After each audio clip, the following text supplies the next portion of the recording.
Hello friends, Rehman গার্ডেন্সে আপনাদের প্রত্যেককে স্বাগতম। আশা করছি আপনারা প্রত্যেকে সুস্থ আছেন এবং ভালো আছেন।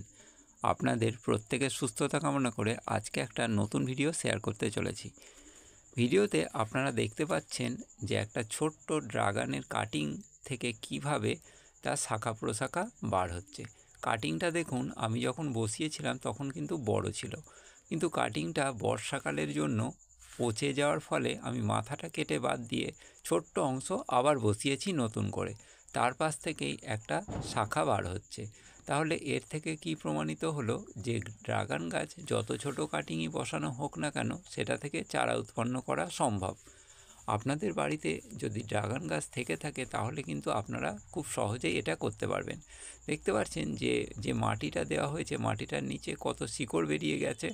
এই ছোট্ট কাটিং থেকে কি সুন্দরভাবে এই ড্রাগন গাছের কাটিংটা থেকে শাখা পোশাখা বার হতে শুরু করেছে।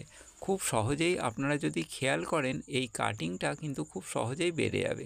6 মাসের মধ্যে আপনারা এই কাটিং থেকে যে একটা বড় গাছ উৎপন্ন হয়ে যাবে সেটা আমরা ভাবতেই পারি না, কারণ ড্রাগন গাছ খুব সহজেই বেড়ে ওঠে।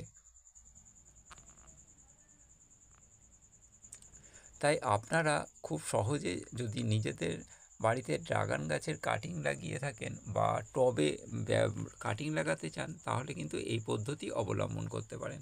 আমি কিন্তু কোনো কিছুই এই কাটিংয়ে লাগাইনি, শুধুমাত্র এই কাটিংটাকে কেটে আমি বসিয়ে দিয়েছি, তার থেকেই শাখা বেরোতে শুরু করেছে। তবে সময়টা প্রায় 3 মাসের বেশি, এই মাঝামাঝি একটু 2.5 মাসের একটু বেশি প্রায় লেগে গেল।